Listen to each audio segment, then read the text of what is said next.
Good afternoon, ladies and gentlemen.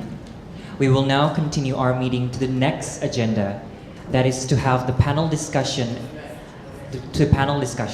And the speaker are Ibu Maria Luisa Torres Reyes, Ibu Lian Gao, Professor In-Shok Shin, and Ibu Joyce Ariola. The panel discussion will be moderated by Dr. Elizabeth Arti Wulandari. Bu Arti, the floor is yours.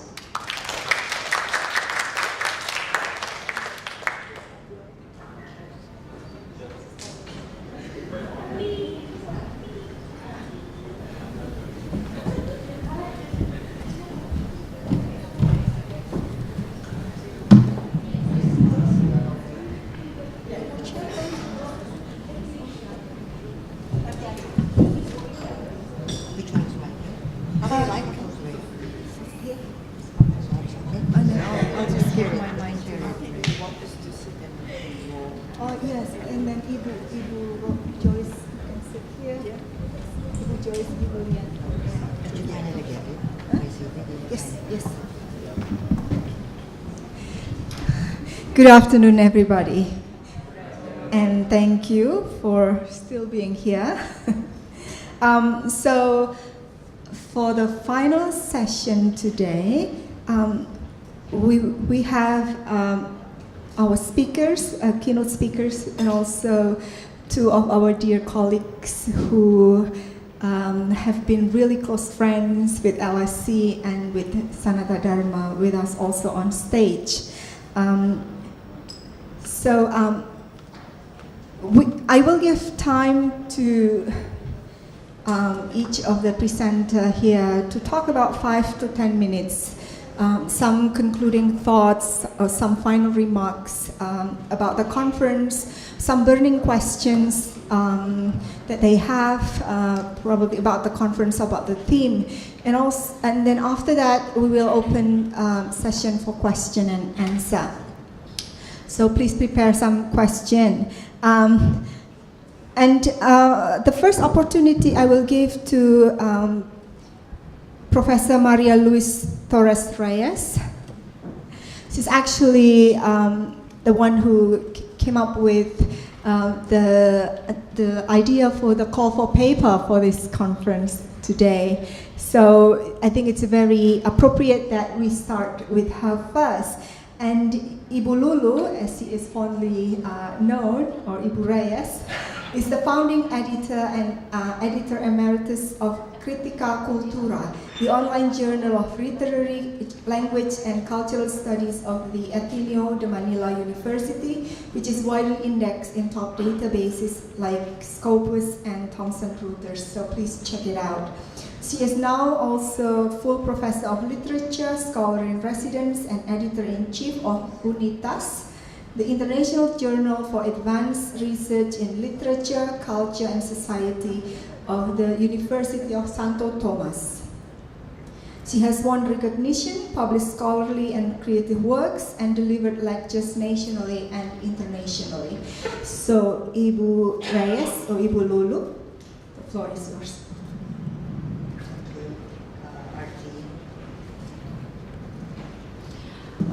In today's globalization, we are said to have, according to sociologists, we are supposed to have taken what they call a mobility turn,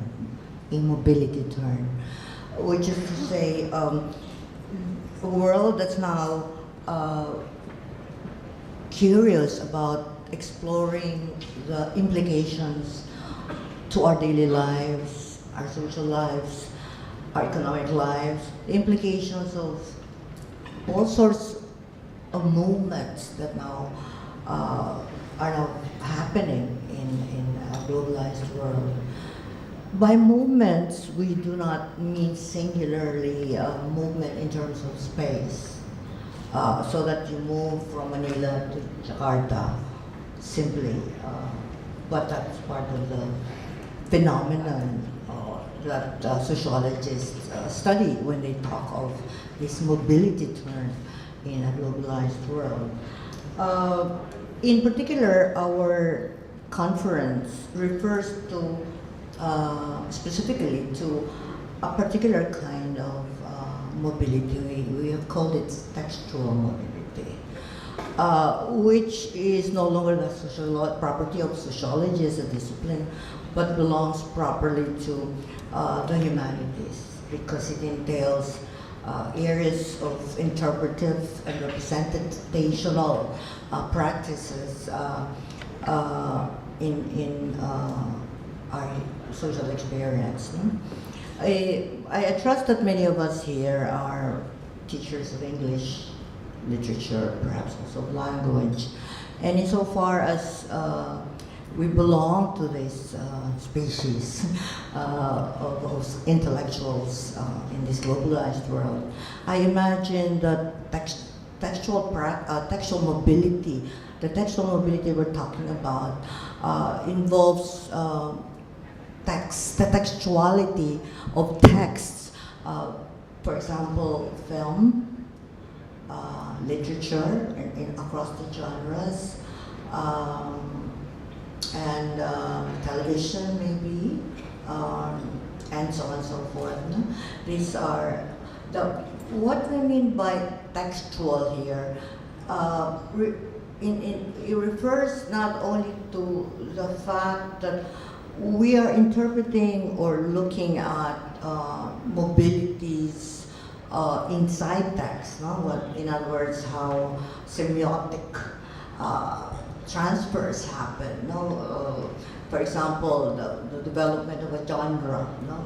And development of subgenres out of general genres, but also in terms of how texts become properties of larger structures or are connected to larger structures. The text is a structure, but it's also part of larger structures, so that it's no longer possible to study a poem in itself or a novel in itself, but to see novels and films and stories as part of intertext, no?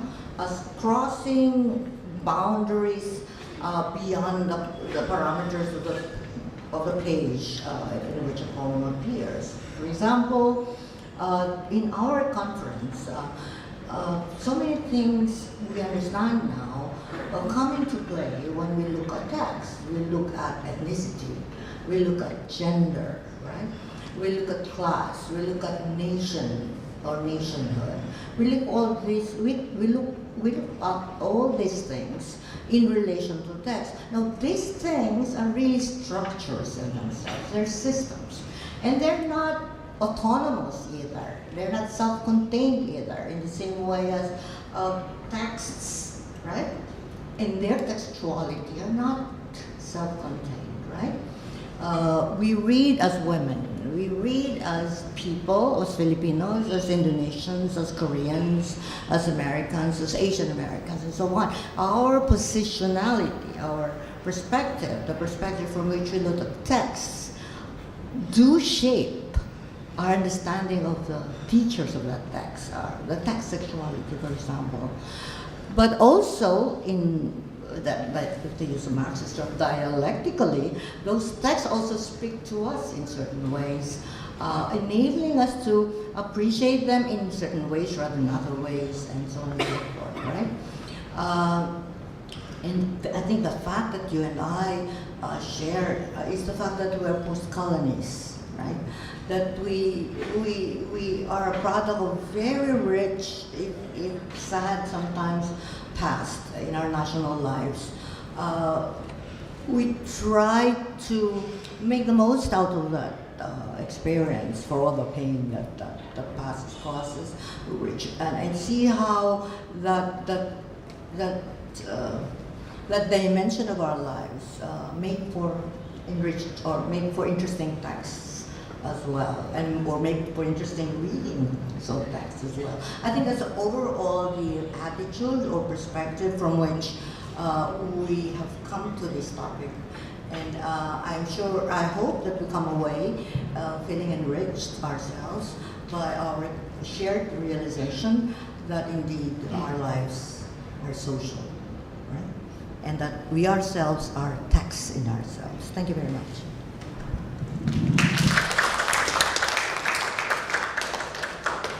Thank you, Ibu. And our second speaker today is Professor Joyce Ariola. She's also from the Philippines, and she has 2 PhDs. The first one she got in 2003, PhD in literature, and the second one in 2013, PhD in communication. And she has a lot of publications that I cannot read all of you for you all today. And she's also active in journals, right? And in fact, the journal that I mentioned, Unitas, right? It's from her university. So do check it out. Her research interests are mostly on films, correct me if I'm wrong, and literature and communication, because that's her PhD. But without further ado, Ibu Joyce, please. Thank you, Bu Arti, for giving me this opportunity to talk about textual mobilities, or the theme of this conference. Actually, I come from a very narrow field, which is adaptation studies or adaptation discourse. So, but it is a point of intersection, and somehow it addresses the text and the mobile, these two words in our central theme. I therefore consider my discipline, or my interest, my research interest, as a migration of a different kind. It is not the migration, the literal migration of people from one locale to another, but rather a migration of a different kind, which is the migration of narratives and genres, and pretty much the same as what Bululu would consider in her paper just this afternoon. So I'm very much interested in intersemiotic translation, from one form to another, from one genre to another, and from one narrative to another, and possibly from one cultural context to another. So we call, in literatures of adaptation discourse, we call it generic mediation, no? Meaning genres being mediated upon. But when we deal with film, for example, as the center of the discussion, there are many terminologies that we can bring in. For example, adaptation is one, appropriation is another, translation, which may not necessarily be linguistic, can be formal or generic, transformation, transmutation, we can also call it update, a revival, a reprise, emendation, and if it's a little bit postmodern, you can call it parody, pan, transtextuality. Gerard Genet wrote this book called Palimpsest, or it can be palimpsestic. So it depends on your positionality, whether you want to approach it from a very linear way to a more postmodern approach. In terms, I can only talk of film adaptation scholarship.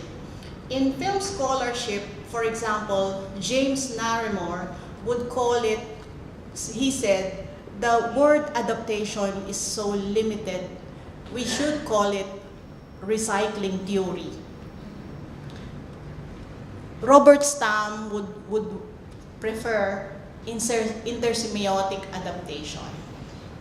Andre Bazin, many years ago, after the war, when he was writing about cinema, he would call it already hybrid cinema, even predating Baba perhaps, but I'm not very sure.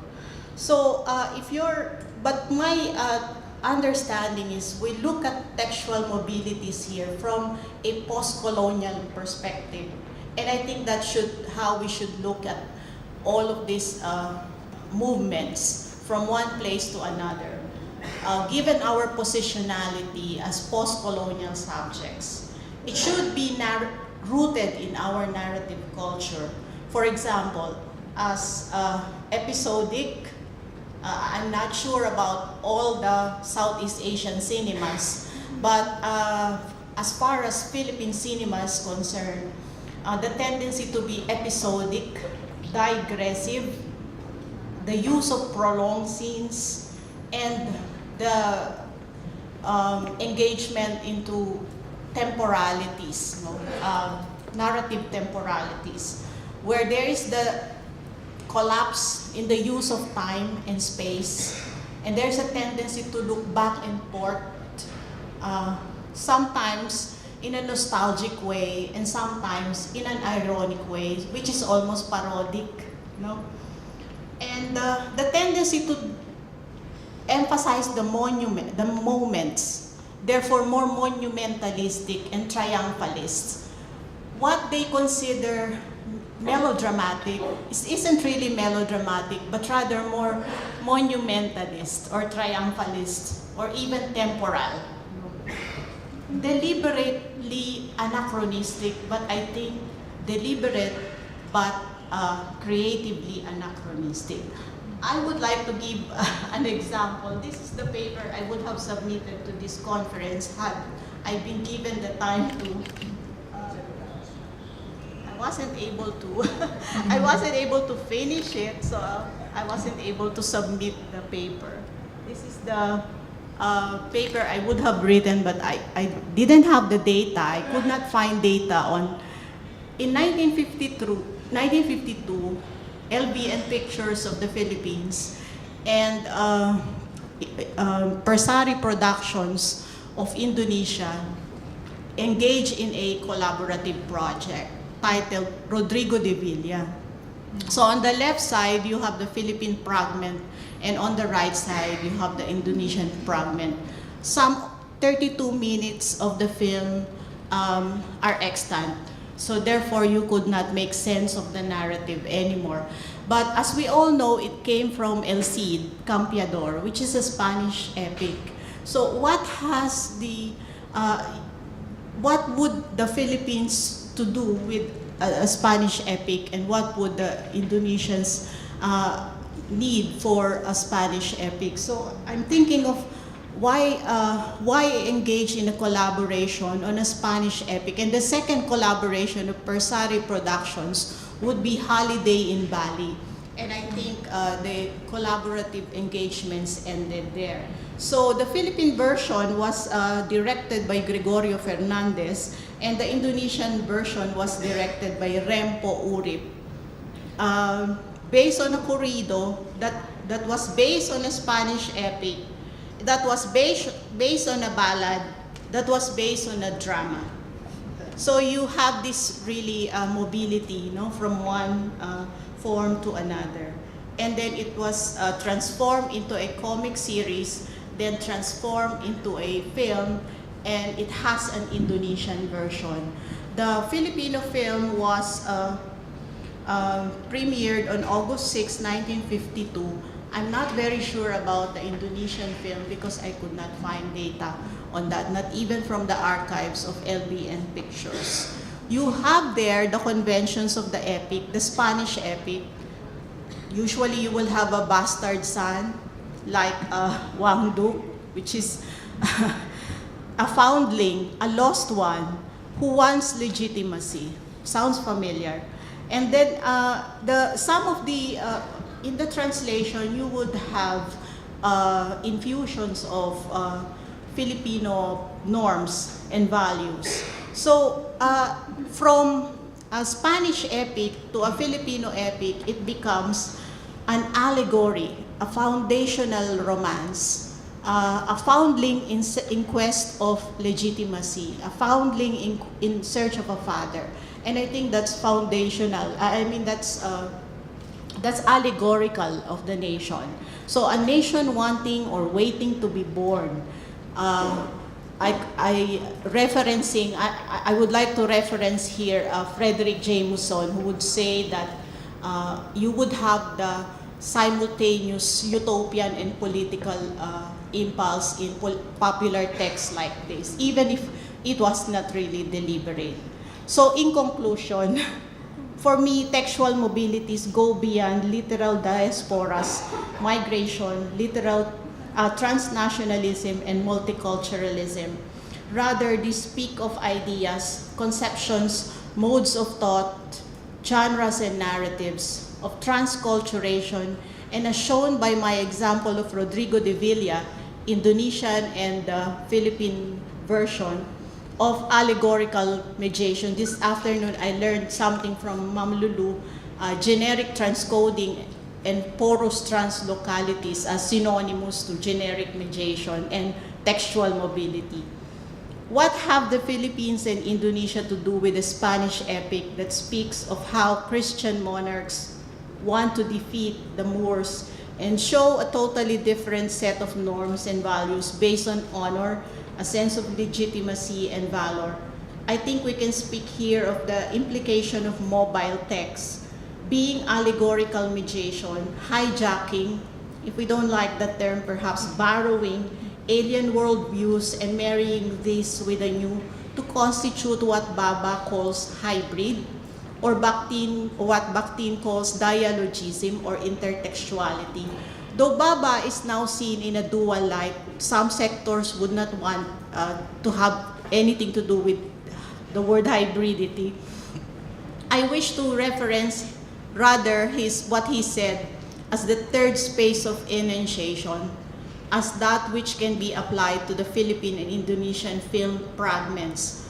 I think what positive hermeneutic can gain from the third space of enunciation is that it is not the context of the source text that matters, but how it can be politically significant to the shapers of the target text or the resultant text, which is no other than the culture located in her time, place, and sensibility. Thank you. Thank you, Ibu Joyce.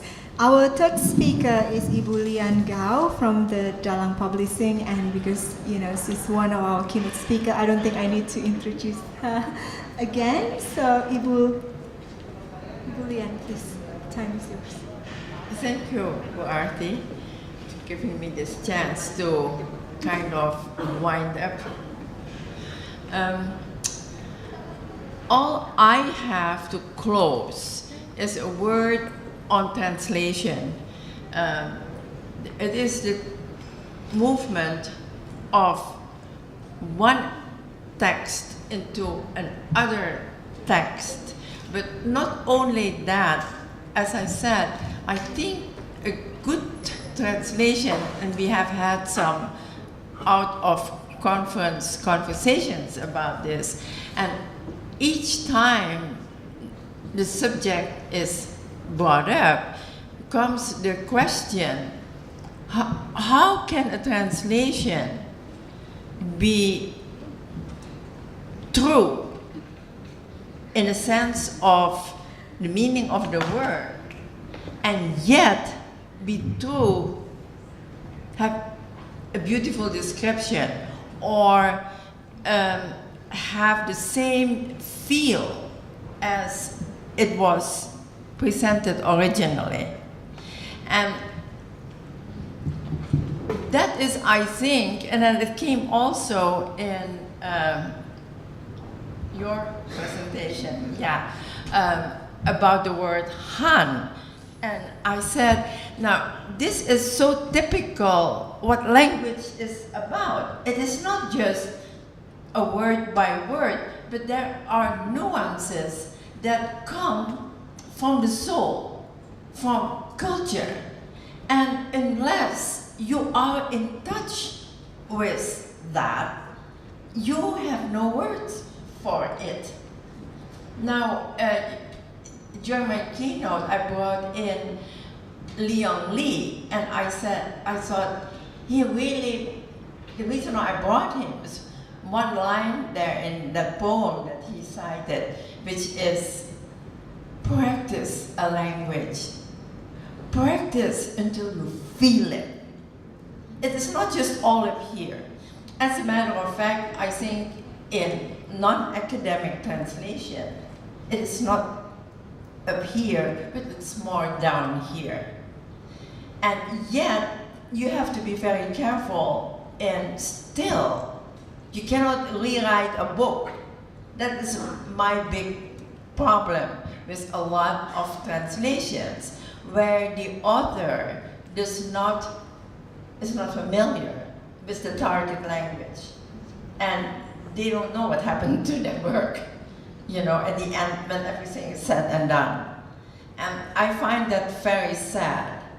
And in translating Indonesian authors, I'm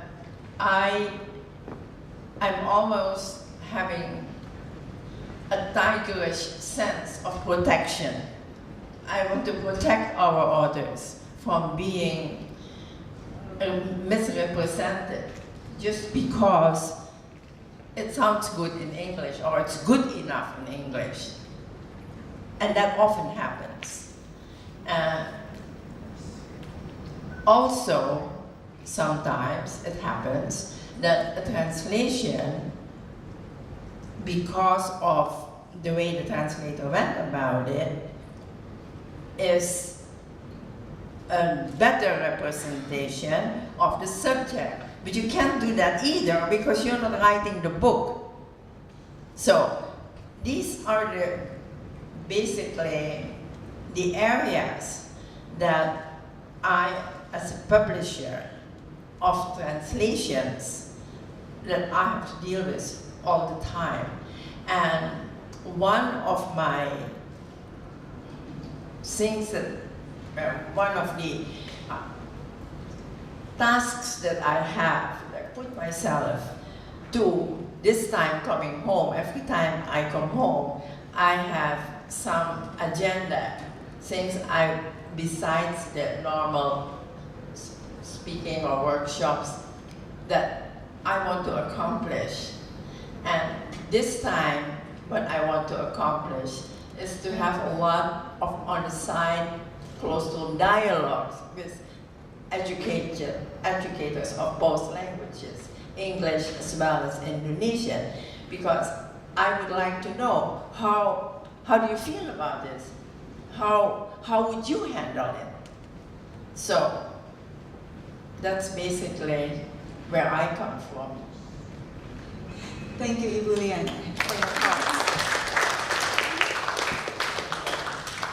Our last speaker is also one of our keynote speakers, so we are already familiar with him, Professor In Seok Shin from Konkuk University.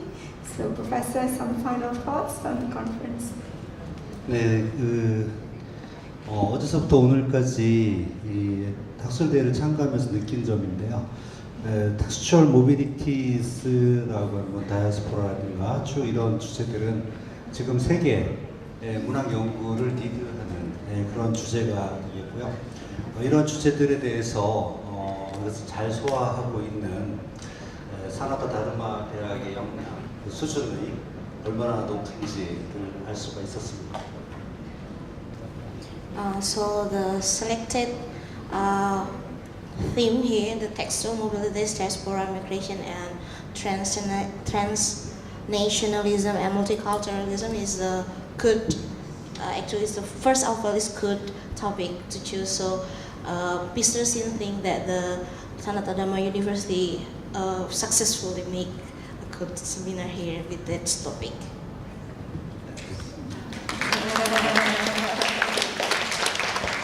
네, 방법적으로 제가 다 보진 않았지만 이를테면은 아르티 우란다리 선생님 같은 경우에 디아스포라 연구의 정석을 보여주셨고 하나님 기본적인 어떤 그 큰 틀에서 기초를 잡아주셨고 저 같은 경우는 디아스포라 문학을 약간 그 문학사적 좀 작품 조금 더 작품은 다루고 있지만 좀 이제 들어가는 경우가 있었고 그리고 레이즈 교수님 같은 경우는 하나의 작품에 몰두를 해가지고 그러니까 여러 가지로 이제 그 방법적인 측면에서 다양성을 가지고 있었다라고 생각을 합니다. 근데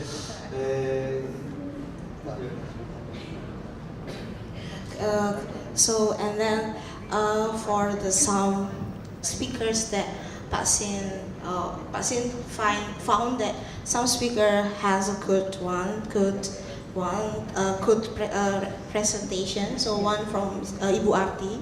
So Ibu Arti can show or can put good procedure, good things in the. So Ibu Arti make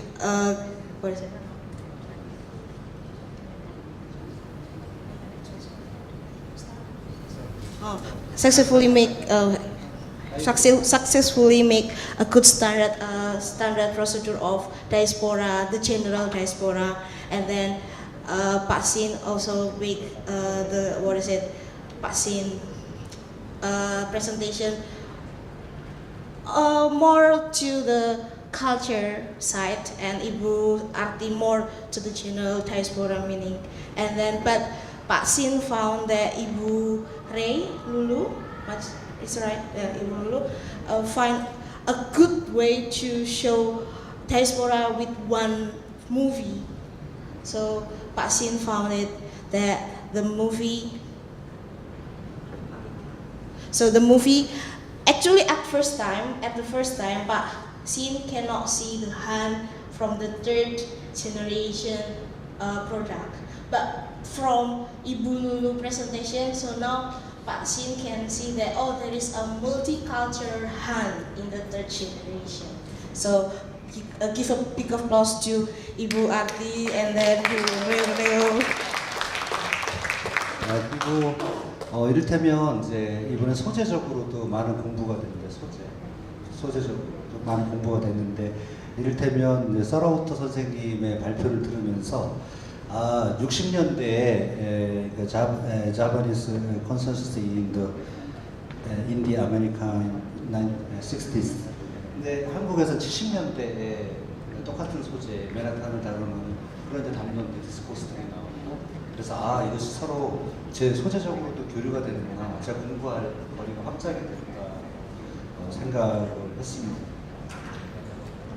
And then the next presentation that make Pak Sin, it's amazing. One is from Pak Sarwoto about the Korean. Pak Sin thinks that the way of the Korean people see the symbol of Manhattan, New York is same with the Korean people. So the Korean people also think the same perspective about the New York Manhattan. So it makes Mr. Sin thinks that there is a similarity between the Indonesian and the Korean way of thinking about the Manhattan, the symbol of Manhattan, from the Umar Khayyam thing, novel.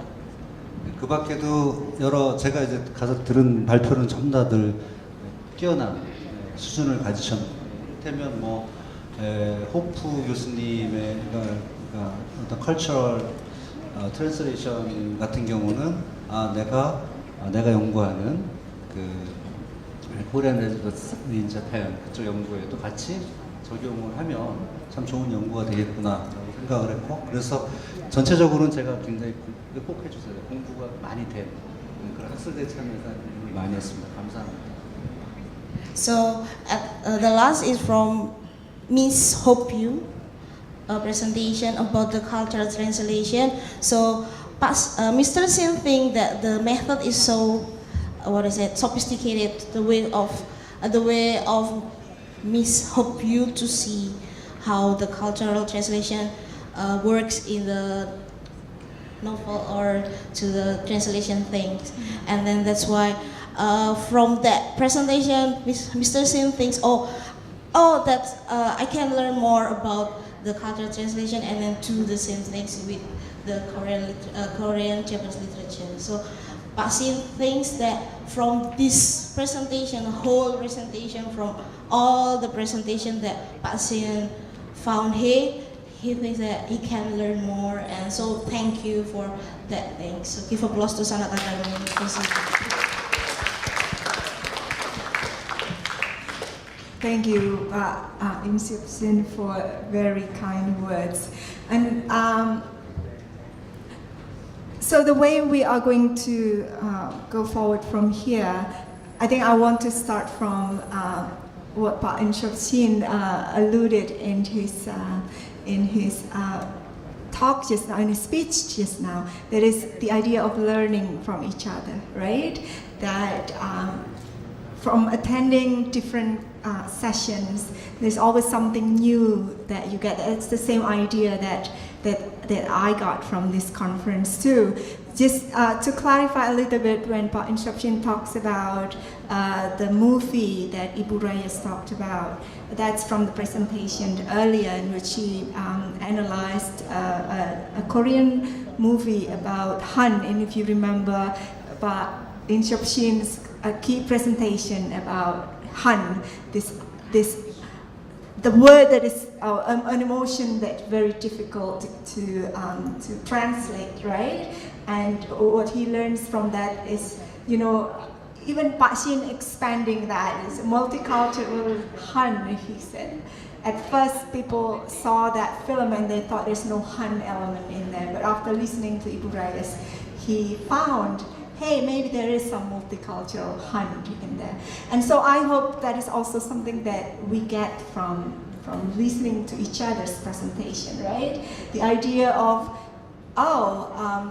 so from this presentation, what about the application of that? Or how can I apply that in my own work, or in the phenomenon that I see in my own field of work or in our society and stuff like that. And I think that's exactly what this, textual mobility. So I'm very interested in listening more about Perot's translocalities. That is a term that Ibu Reyes invented, and maybe when we have time we can talk about that, or if someone else is interested to know more about that. And also, and what is the other one? The transcoding, yes. Oh, generic transcoding. So I'll stop myself there. But if you have some burning question, some things that you want us to clarify, we will welcome your thoughts, comments, questions.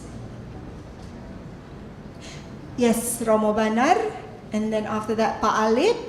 And then the third one is from, I forgot your name. Dirga, sorry.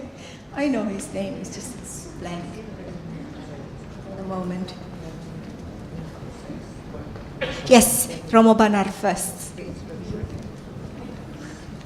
Thank you. My name is Subanar.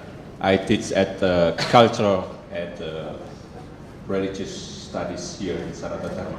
I just make a kind of provocation about translation, because then I remember, and I still bring it, at the funeral of a musician, Cornel Simanjuntak, in the time of Revolution, 1946, there was a journalist, Rosian Arlar, and he quote a poem wrote by Jose Rizal. Mi adios, mi ultimo adios. Jose Rizal. So,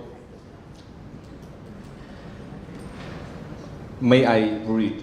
Then you can translate, because it is about translation. And not only in the sense of textual mobilities, but also about about the politics of translation, but it is about the context and the moment where it was expressed. So it seems to me that the textual mobilities also has various factors where it was expressed, and also about the politics of translation. So Romo wants Ibu Reyes to comment on that, or maybe also, Julian? Okay. Yeah, thank you very much. What was the question again? To comment. Oh yes, I'm a practicing translator myself. Thank you for that question. translation is, for the longest time, is thought to be a very innocuous practice where you just, which was a notion that was built on a theory of equivalence, a notion of equivalence. It's just, you find an equivalent word in one language, in another language, and once you find that swap, the job's over, right? We forget that words have a world, as Lian was saying. They have context, they come from somewhere. A people, a woman, a man, a gay person, they come from certain contexts, and what you're transferring from one language to another is not just the word itself, but a whole world, right? Which makes that word meaningful in the first place, right? Otherwise you won't need that word at all, right? So in that sense, translation is at once political. It's never a neutral thing, right? Because the fact that you chose one word over another is already important, right? So, for example, in Tagalog, we have a word called kalabit. Kalabit. When you do that, kalabit, right? Do you have that? Do you have a word for it? Because in English, we don't even have an English word for it. You do have a word for it? For Japanese, it's will. Yeah, will. Oh, well, in Tagalog, it depends on the context, right? If you do kalabit in a honky-tonk district, you know what it means? In the red district, you make kalabit. You know what that means? That's one thing. You make kalabit in the classroom when there's an exam, that's another meaning, right? So, in a whole range of situations where the word appears. So, how do you translate that? So I had a South African friend once before visiting Manila, and somebody did that. Said, "What is he doing? Is it that bad?" No, it's not bad. It's just making a message, making a statement. And so what's the English word for it? I have no word for it. There's no word for it, right? So he wrote a poem about kalabit back in South Africa. It's all he could do because he couldn't understand the word, right? Because I couldn't translate for him either, right? I gave him some 10 words in the English language, and none of it was really accurate. So in a context like that, translation indeed is translating a word. And it's not even translation as such. It's really a kind of perspective, a way of looking at things, right? Can you transfer a way of looking at things? That's hard, right? Because you're transferring worlds. Thank you. Ibu Lian, since you the one who brought up the idea of translation or the importance of translation, you want to comment on that? About the context, right? It's more about the context. Like when a work is translated, right? There's a certain context. When a work is invented or was written, it was written in a certain context. But when it was also recycled or adapted and translated, there's another context there, right? Romo? Is that That's what I said earlier, that translation is in order to translate novels especially, academic or, it's a total different thing. Then if you know the two languages, that's enough. But when you translate creative work, you need to understand how that word came to the page in the first place. What went through the author's mind? Who is the author trying to represent? And now, then, you translate all of that. You bring those feelings, that bias of the character. You have to be careful there because it can get messy, political-wise. And then when you translate that, it's very important that you really relay the message. And that's why, to me, being an author myself, of course, you dream of having your book translated in 20 million languages, right?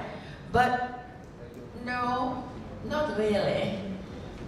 I think unless I have the means, I'm very fortunate because I'm working with Dutch and Indonesian first, and I have a good grasp on both languages. English is third. But if someone would tell me, I'm going to translate your book into Swedish,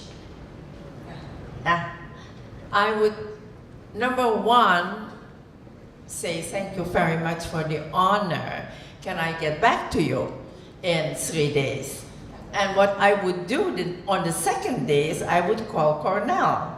And I would say to Cornell, hey, do you have someone who can check on the translation? Because I was offered this, but I'm not really sure because I don't know what they're gonna do with it.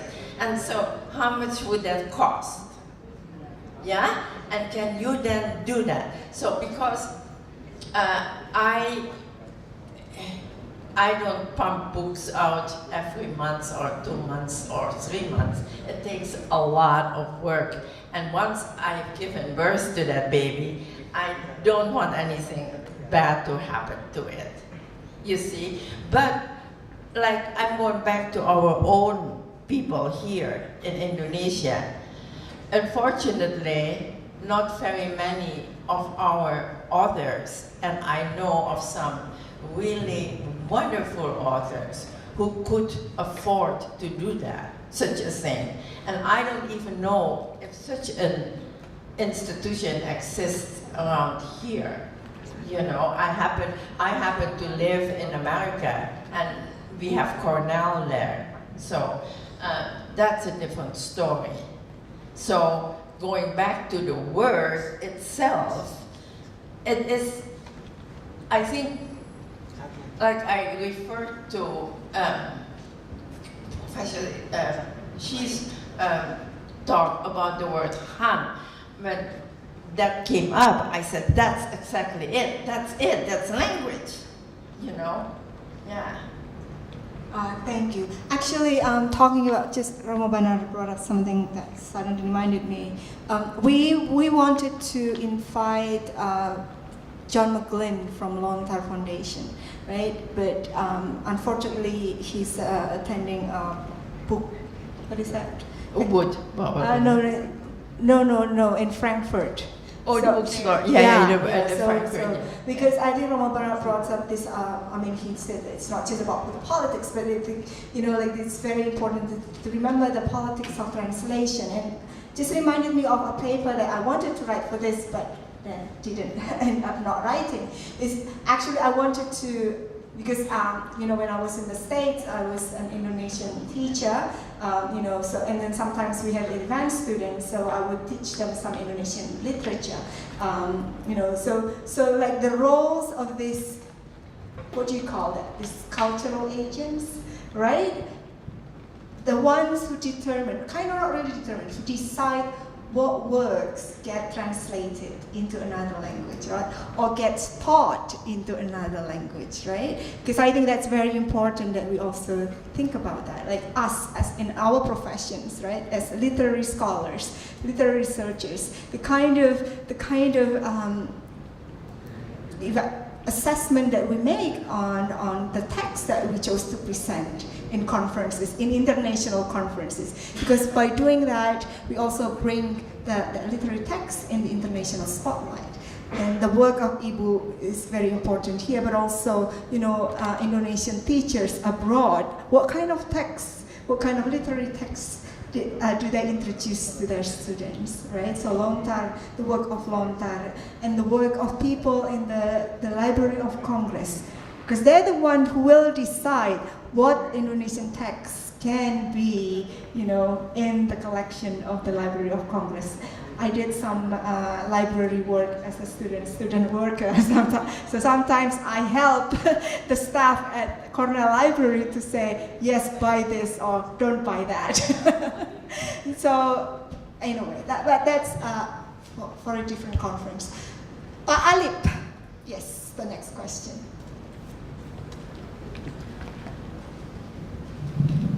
I will have another different cup of tea. My question is quite practical. So we talk about Korean, Japanese writer, Indonesian, American writers, and so on. And then my question is, what kind of loyalty do we expect from these Indonesian Americans or Korean, Japanese? Because if they still maintain or preserve their the values of their homeland, people might say that these people simply fail to adopt to adapt in the new country. But if they abandon or they more or less do not follow the values of their homeland, then we will say, oh, they are not Indonesian any longer. They are not Korean any longer. So can we expect like what our bishop in the past said, 100% Indonesian, 100% Catholics? Is it possible also to have 100% Korean, 100% Japanese, 100% American, 100% Indonesian? Thank you. Thank you. I think that's the question for Ibu Lian and Pak Insyopshin first. Maybe if you want to comment. So what can we expect, let's say in your case, from Indonesian American writers? There's a famous saying by Monsignor, 100% Indonesian, 100% Japanese, 100% Catholic. So can we have that kind of expectation too for Indonesian diaspora in America, that they are 100% Indonesian, 100% American? What kind of expectation can we have from them? You really can't expect anything because you don't know in what kind of place the author is at the time they wrote. When I wrote my novel, I was in a total different place than I am now. I am sitting on a manuscript that I had to put aside because of Dalang. I cannot do both. It takes too much of my inner energies to do both at the same time. And I felt Dalang was more important than whatever I come up with. So I put my novel in the drawer. At 82, I don't have a heck of a lot of time left. So I feel that I need to claim myself. And that's why I said, by next year, I will finish this. I have a problem here because when I started writing this second novel, it was very shortly after Only a Girl was done. I was still in that same place as Only a Girl. And now, I am in a total different place. And I cannot, I don't know, I have not really revisited it to the point of where I'm ready to sit down and work on it again. But part of I have a reluctance because I know it is not as easy as when I left it. Because when I left it, I thought, okay, I've got a lot of skeleton, I got most of the meat, I just have to tie the bow around it, dress the girl up and send her off. And it's not like that anymore. Because I am afraid that where I am now and where I was then, there is a lot of the meat that doesn't work anymore. You know, and it is not because it doesn't fit per se technically, but it doesn't fit here. And that's why I cannot do that. So you're asking about a loyalty, basically. You're asking about a statement of being. It depends on where the author is. And that is very hard to ask from anyone to determine where they are going to be if there is a change that's taking place. How's that for an answer? Thank you. So maybe Pak Insyopshin? 질문하신 걸 정확히 이해는 못하겠지만 10% 한국인, 100% 한국인 이렇게 나는 한국인이다라고 아이덴티파이라는 것은 기본적으로 상상, 페리 앤더슨이 말하는 상상의 공동체 속에서 만드는 허구의 선물이라고 생각합니다.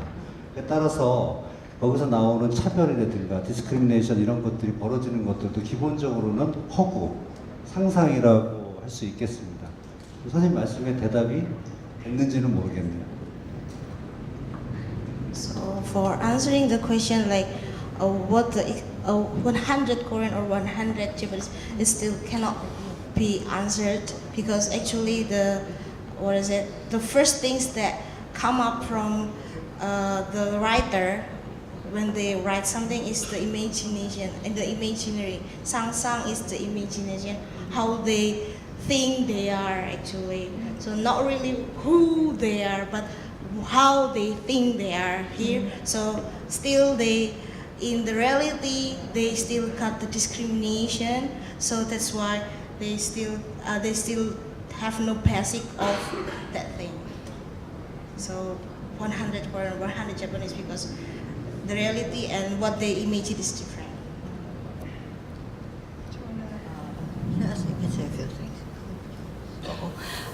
It's odd to ask a Filipino a question like that because we are a very multicultural place.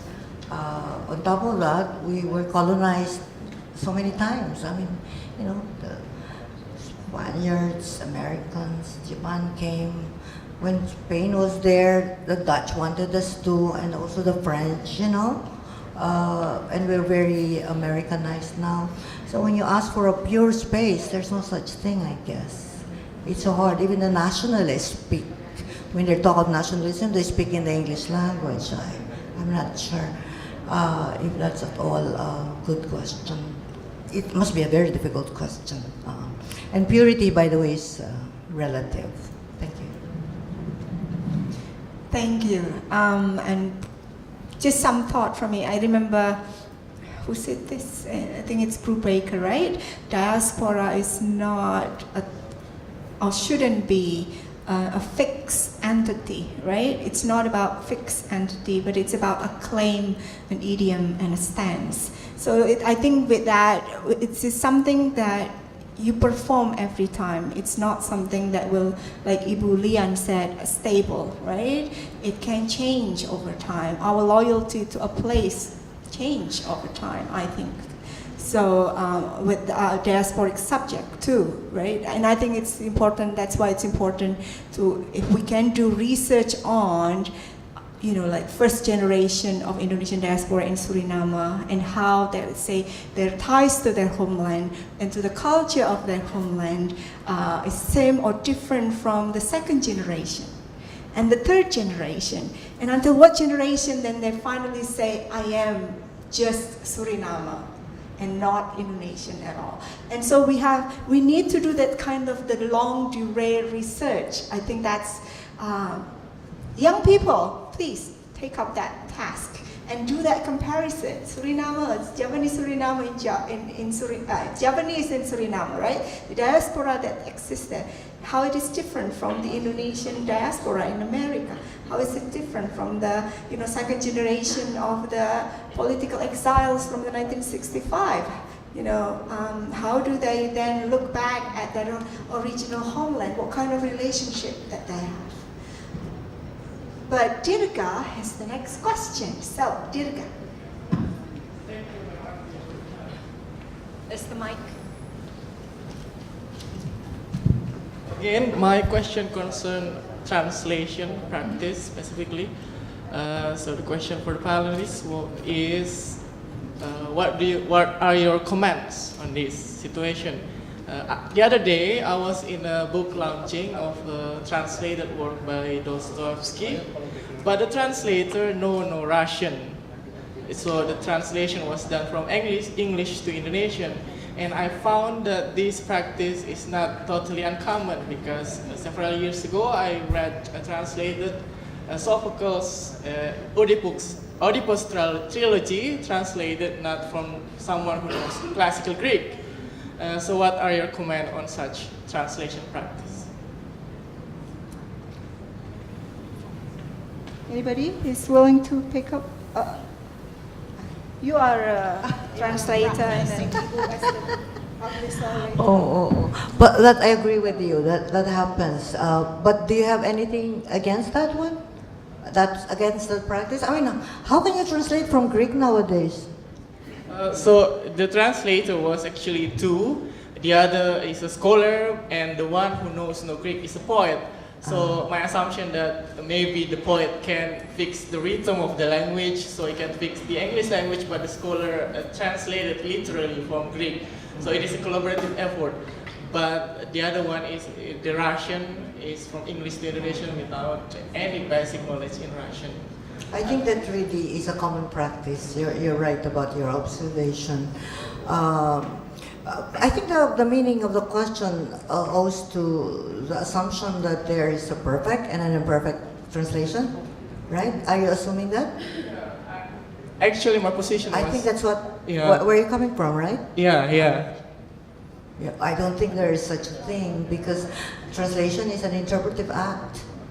It's as we kept saying here, you know, you're transferring not words with words, but worlds, right?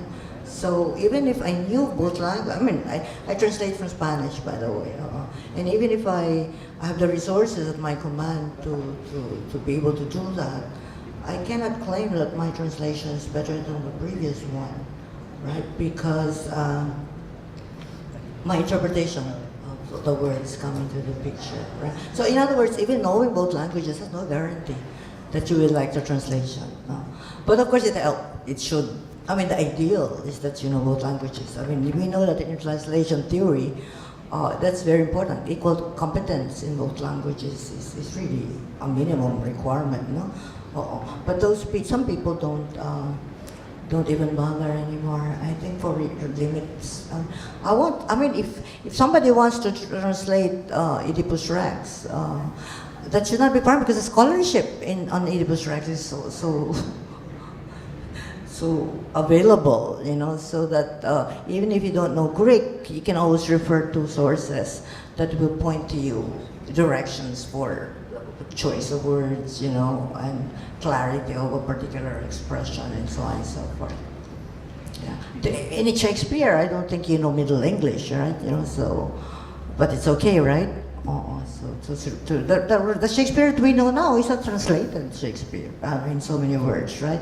I mean, in a manner of speaking, that's not the original language Shakespeare either. But we don't mind, and you don't ask questions like this, right? So, why? Because the words make sense anyway, right? And it's able to communicate. It depends on the purpose, you know.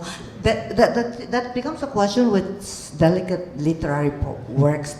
Literary translations are a very different animal altogether, right? I mean, it's okay if you're just translating a manual, you know, how they operate this machine, right? That's fine, because even machines can translate that kind of instruction. But it's really literary works that's very tricky. And there's where your question becomes really relevant. Yeah, that's right. Thank you. Do you only want to comment? No, I think it's very common in these days that English is used as a bridge translation. And, you know, most people now know enough English, although an author might be able to communicate on a conversant level, but will not be able to be a judge whether his book was translated properly. I asked you that question.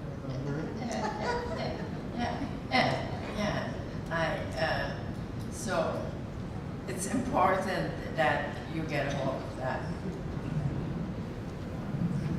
Thank you. Are there any questions? We still have 20 minutes if we want to. Burning question, last comments?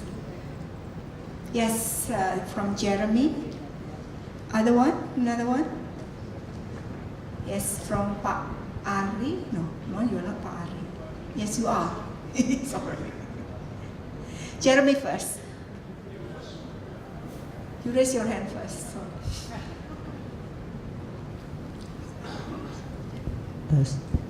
Yes. Okay, so this is not really a question, more than just being curious because this whole matter of literary translation being discussed, I've actually been a freelance translator for several years now. I began translating law journal for Pajajaran University, but every time someone came to me and asked me, "Can you translate this story? Can you translate this story?" I would like, no, because I avoid literal translation because I'm afraid that I would not be able to do it justice. The source writing, I'm afraid that I wouldn't be able to do it justice, and because I also write, and it's like I let someone read it and let them retold what they read it, and it was like, no, I didn't write that at all. I'm afraid that would be the case if I translate someone else's work into another language. But meanwhile, because I work as a translator in a more, what would you call it? Circle where the what is valued is how quick can you translate, how many words can you do per hour. Like for example, in companies that specialize in subtitle translation. So basically, it's like you go into a movie, in an English-speaking movie, and then you read the subtitle, and yeah, for most people, yeah, that is probably accessible, the subtitle. But as a speaker of English myself, I know that it's not really quite, the humor is not really there, the punchline is not really delivered, something like that. But meanwhile, there's the contrasting reality of when you do work as a professional translator, and especially when it concerns what is really expected of you is like how many words you can do. Like what subordinates the standard is different now. Not the cultural aspects, not the historical aspects, but rather the more marginal, the more monetary standard now that's being used. So how then to survive in such industry when I come from both worlds? So thank you very much. But then when we only think about that's the speed and not the quality, why not just use Google Translate, right? I know, right? Because I think that's when, as translators, probably you have to be careful, because if that's the attitude that you will just adopt from that side, then you'll be easily replaced by machine. Because the Google Translator will get smarter and smarter every day. Because I see that the first time I used Google Translate, it's just horrible. Now it's getting a little bit better. And you know, with the artificial intelligence, probably it will just, but the subtleties that literature convey, I don't know if you can trust that to machine. I will never trust Google. I will never trust Google. And one of the things I test my translators is I will take random things, put them in Google, and if it comes out what Google says, they're out. That's the end of the story. Sorry. Yeah. I agree with what Miss Ardi said, because Google is getting better for one reason. They start to use human. Because I in fact participate in a certain kind of project that they used to like transcribe a direct human transcription into like Google Now, and instruction that they say, and we as evaluators have to like make sure that the transcription is a fit, not only like it fits and the structure, but also the expected result that would come out in Google search engine would fit to what this person expects. So if it's ambiguous, it still would be correct. But still, like there's that. I still feel that dilemma somehow. You know, Jeremy, maybe in your time, okay? But for me, during my time, machines will never, ever be able to replace humans. I am sorry. That I agree. Actually, I agree about that. Oh, I agree with you. Jeremy, I have a book. It's called Sipat Saling. Yeah, it's a collection of my poems. It's my first attempt to put together my poems. And they are all translated. German, French, Japanese, not Korean. Not yet. Should listen to me. Not Korean yet. Anyway, there's one of the poems there that I didn't know my people translated. people translated, and they didn't even know that they were translating this poem of mine. And they brought this to my attention when they found out I was putting together finally my collection of a couple of decades of writing. And when I had to decide, which translation I should include in that collection, I had really a problem with this translation because they were translating this own poem of mine, but there were two different meanings. We're really doing two different translations altogether. And I liked them both. So I thought, what should I do with this? So I decided to translate them. Put them both, right? So people always ask me, why did you have two translations of the same poem? Why didn't you just choose one? I said, really, I went through a whole painful process of selection, so I decided to just put them together there. That's what we're saying here, I think, Dion and myself. You can't do translation mechanically because it's never a mechanical process. And by the way, just to go back to the topic, which is really what I want to say, translation is a matter of textual mobility. And mobility means transformation. I think that's what we're saying here. When mobility happens, something gets transformed, right? And if we're interested in that process of transformation, the ending may not be the same, because it will never be the same. Each process is an individual process, right? So translation will, by one person, will always be different from another, and so on and so on. And just before I came here, by the way, my Korean friend said, oh, I saw the Japanese, because you read Japanese too. My friend from Korea University says, oh, you know what? I read the translation of your poem in Japanese. I said, can you translate it too then? Oh, I will have a better translation. A Korean telling me he will produce a better translation in Japanese, so Tagalog po. Okay, fine. Okay, just do it, right? But what I'm saying is really mobility happens, right? Transformation happens. And I'm sure it's going to be an amazing product, because it's how mobile can this kind of translation happen? The poem is in Tagalog, it's been translated into English and into a vernacular language in the Philippines. Then into Japanese, and now it's going to Korea, right? So between, I guess, my original in Tagalog to the Korean one, it's going to be a different poem, really. And I'm open to that. I'm fine. I'm a good, there's one of my poems, in fact, in English, it was translated in Tagalog. And so I said, I was reading, because the one who translates one of the finest translators in the Philippines is Mike Rosa. And I was reading his translation, I said, my gosh, the poem sounds better in translation than in my original. So can I just publish the translation and not the original? Right? So, this is the author already speaking. So translation is textual mobile. It's all about textual mobility, transformations, and it's the way of life in our current contemporary world. Thank you. Thank you. The next question. Okay.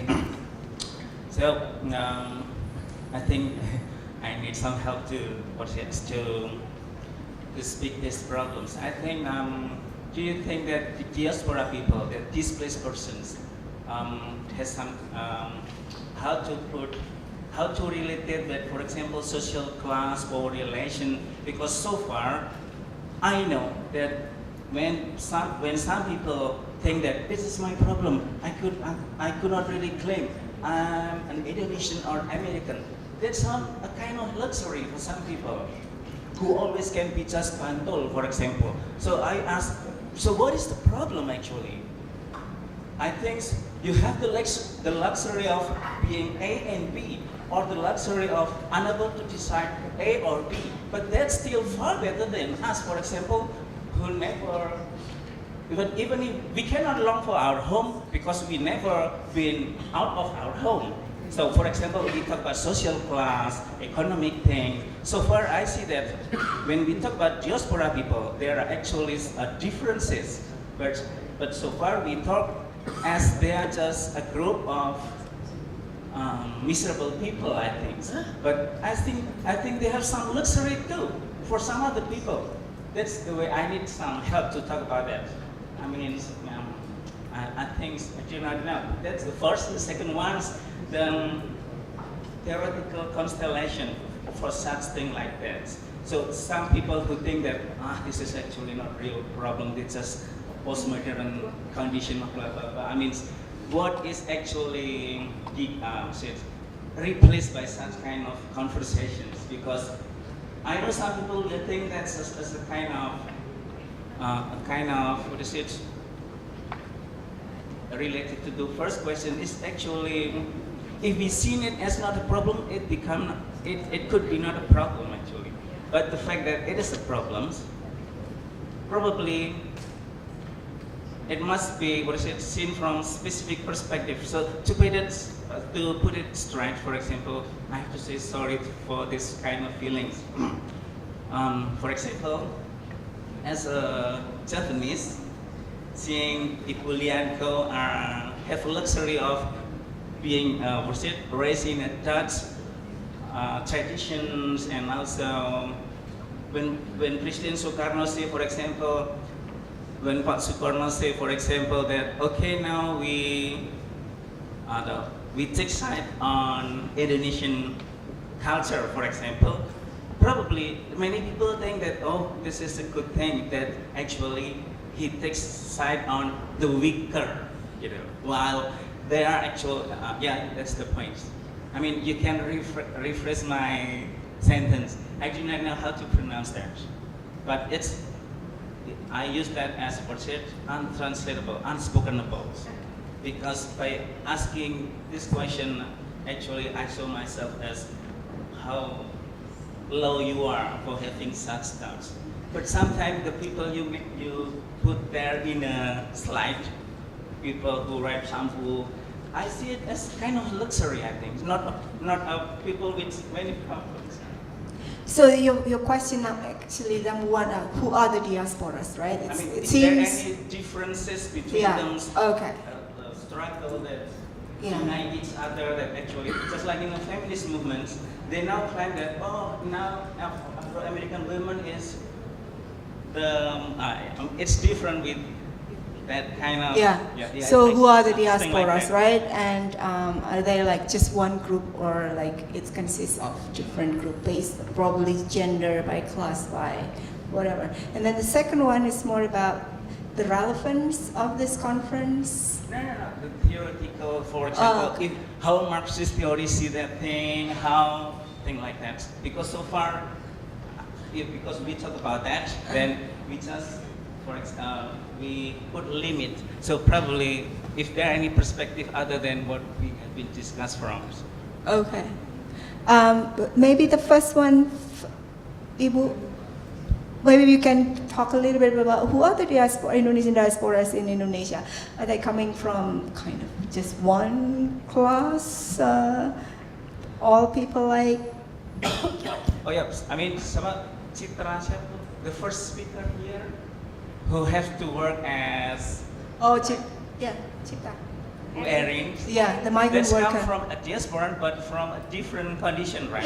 Yeah. I mean, it's such detail like that. Is diaspora a functional class, right? To what extent is it a functional class?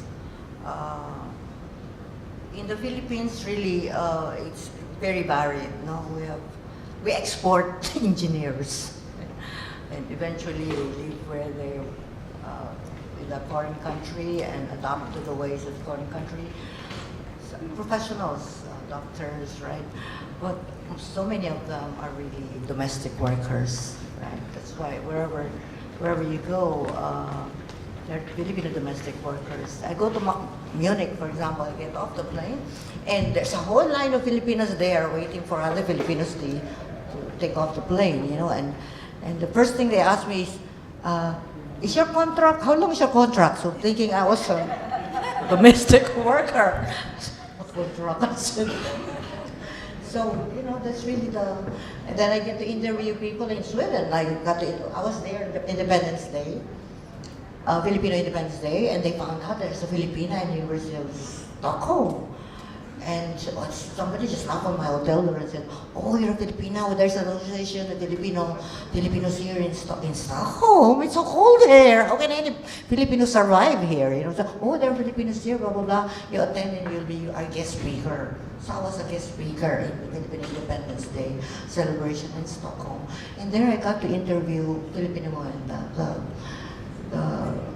the class you're talking about. one who got raped by a Swedish guy and became a member of that group because somebody had to help her, because she didn't have a passport and so on and so forth. Another was met a Swedish guy in Boracay, in Manila, in the Philippines, and thought the guy fell in love with him, but turned out the guy was after the son, who was 10 years old or something. He's a pedophile, in other words. I mean, you hear stories like this and you want to kill, you know what I mean? You wish the world were different. You wish the world were better than this. So diaspora side, there's a side of diaspora that's really very sad and really very painful, and I understand where you're coming from. But this is our way of life now, we have to do something to do right by these people as well. And there are institutions that try to help them. I can speak of Sweden because there's really a very active Filipino group that try to help Filipino women like the one I interviewed when I was there. So it's really a function of class as well. I mean, if you weren't rich enough in Manila anyway to go to a very good medical school, you won't get hired in the US. You can't even apply there, or elsewhere in the world. So it's really a function of class, you're right. But I think the world is a little more complicated than that, you know what I mean? Neoliberalism and all that have really changed our lives for good. Working class people establish solidarity groups, common livelihood, common work, but let's see if that still the old models of resistance can still function now as they did, say, 50 years ago. Right? But thank you for bringing attention to the fact that diaspora is a question of the economy. This neoliberal system with which we live now. And the question was? What's behind why we choose that kind Oh. what kind of thinking is behind that? And since you came up with the topic, Am I being blamed for this? Okay. Yeah, I come from literature. I'm a literature person. Are you, from what discipline are you? Literature too?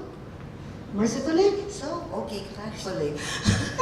Yes, so our lives are a little less, obviously, or at the surface at least, concerned with things of the economy and all. But I don't agree with that myself. I think, Marx said that world that he was trying to build was one in which we can be carpenters by day and musicians by night, right? I love that world. I hope literature can help us build that kind of world. Thank you. others, yes, Ibu Joyce. The thing about translation, I think what can be gained from this kind of conversation, I think we can talk about translation as a way of bridging cultures, as a way of bridging texts, context, and nationalisms and all that. I think translation somehow is a form of reinterpretation. It is both a leap and a process. And as Dr. Reyes said, something is transformed in the process. So being a leap, contemplating it is already a gain as far as I'm concerned. Being a process, I don't think it's really important to know whether we did justice translating this book from Dostoevsky from Russian to English to Indonesian, but rather the affect, which we heard also from the paper of Dr. Reyes this afternoon. We think sometimes of tunnel text, the mediating text, and I think the mediating text there is the English text of Dostoevsky. He came down to us through the English text because for us Russian was simply inaccessible.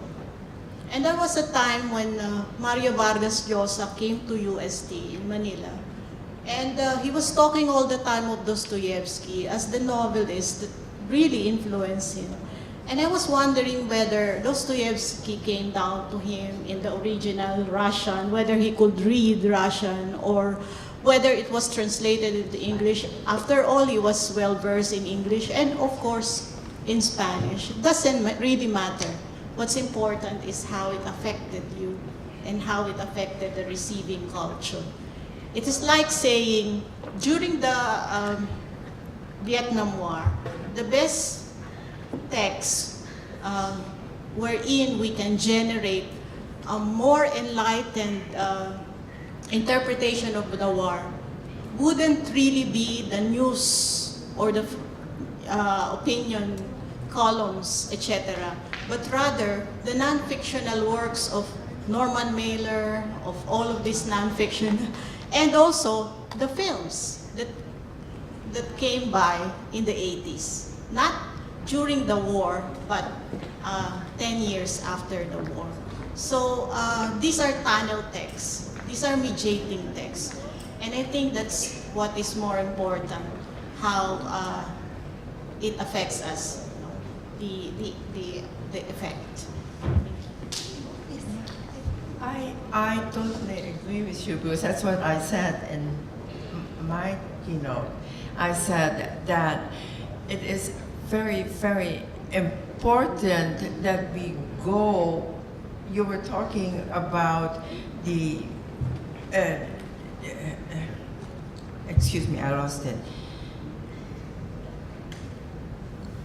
I'm sorry, I lost it.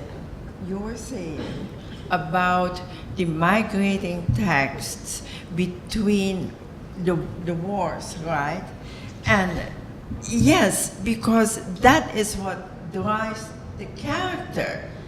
What happens, as I said, the character in a novel versus, I'm getting it back, a novel versus an academic text of facts, just merely facts.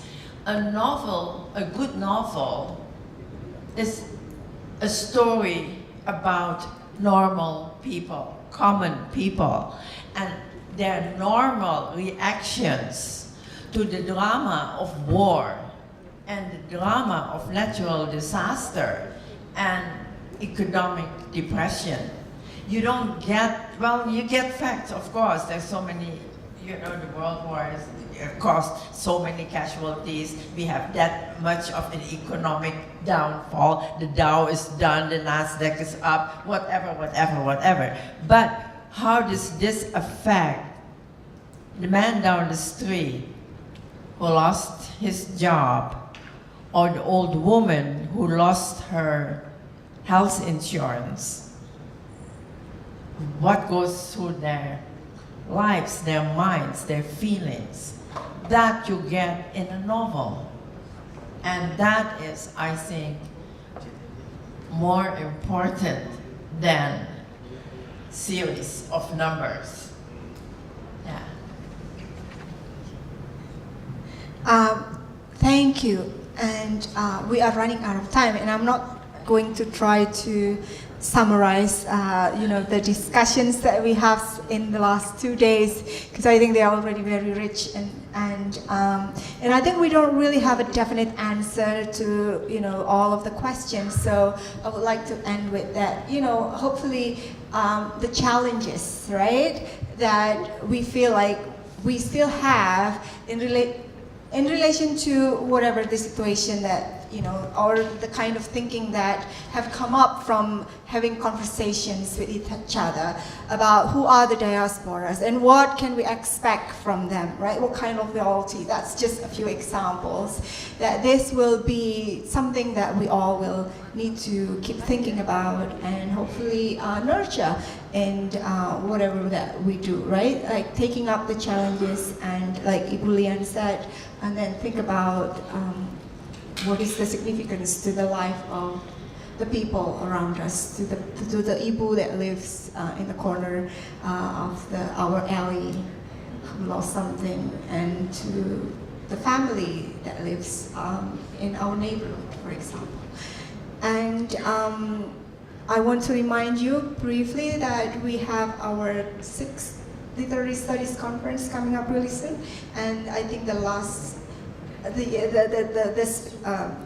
speaker later will talk a little bit about that, but I want to remind you to start thinking about your paper for next year. And with that, thank you very much to all speakers, and to Kitin also, our interpreter. Thank you.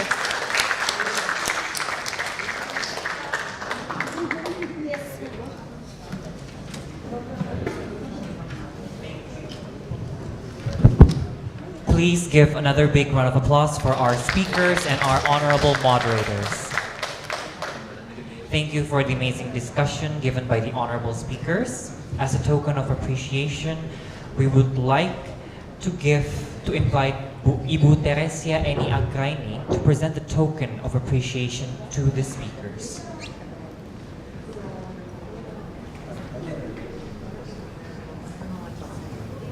I want to be like you. Can I be? We did that.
Ladies and gentlemen, before we close the 5th Literary Studies Conference 2017, let us hear the closing speech from the head of the graduate program in English Language Studies, Dr. Paulus Sarwoto.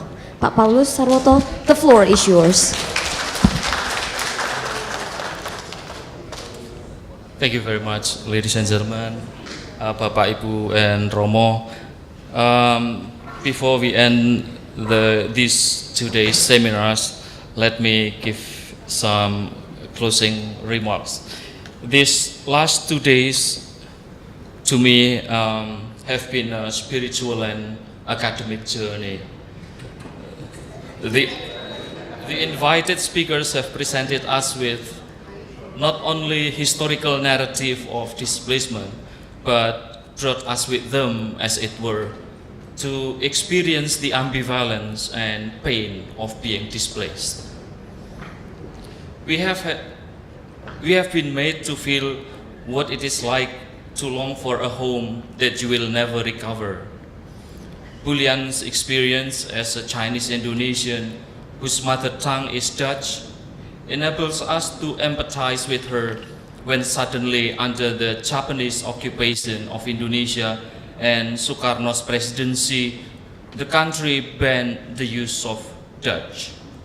The feeling of not being allowed to express oneself in a language that has shaped her individuality is an instance of how language does not only reflect our identity but shape our individuality.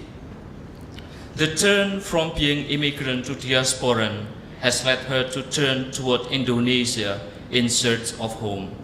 It has made her committed to introduce Indonesian experience through its literature to the global stage. Her commitment to use Indonesian translator rather than Western translator is indicative that English is not the monopoly of the US, the UK, or Australia. If widely employed, we might even contribute to the world Englishes. By making use of our domestic translator, we will not only tell the world Indonesian experience in Indonesian way, but also reclaim English as our language as well, a move that we have to applaud and support wholeheartedly. Thank you, Julian, for that.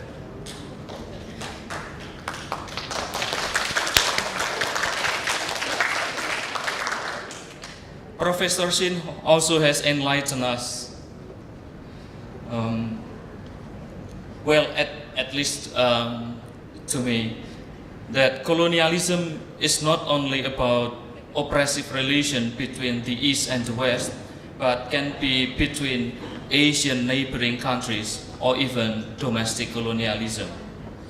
The experience of the diasporic figures longing for Joseon, that is a time when Korea was not yet torn apart by Japanese colonialism and its aftermath into North and South Korea, is best expressed by Maya Angelou saying that, quote, "You can never go home again, but the truth is you can never leave home, so it's all right," unquote.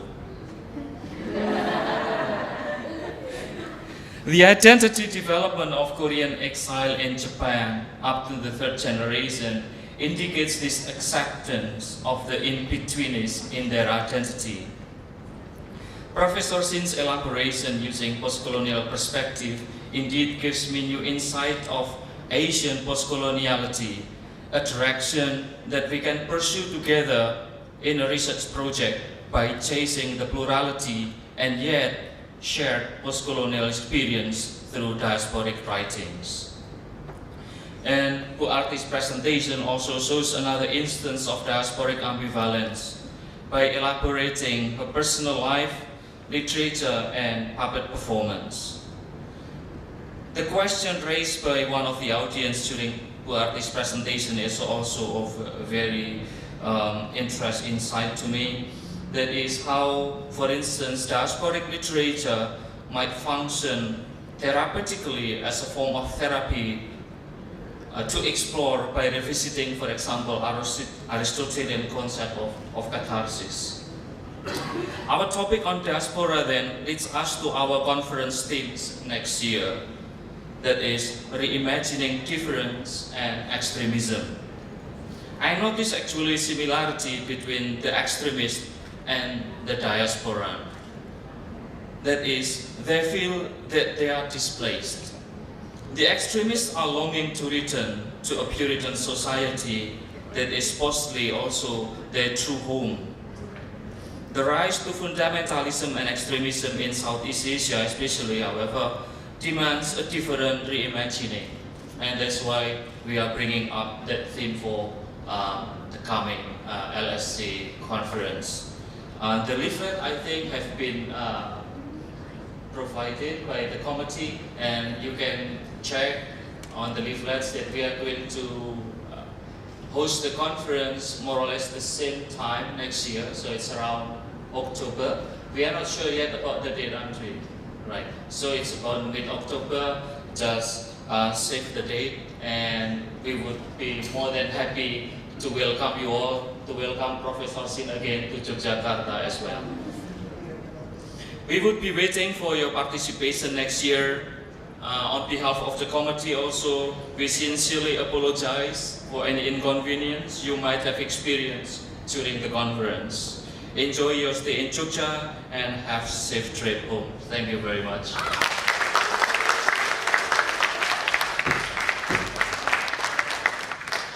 Thank you, Pak Sarwoto, for that closing speech. Ladies and gentlemen, may I thank you very much for your active participation on the Literary Study Conference 2017. I hope you enjoy the program and see you on the 6th Literary Studies Conference 2018.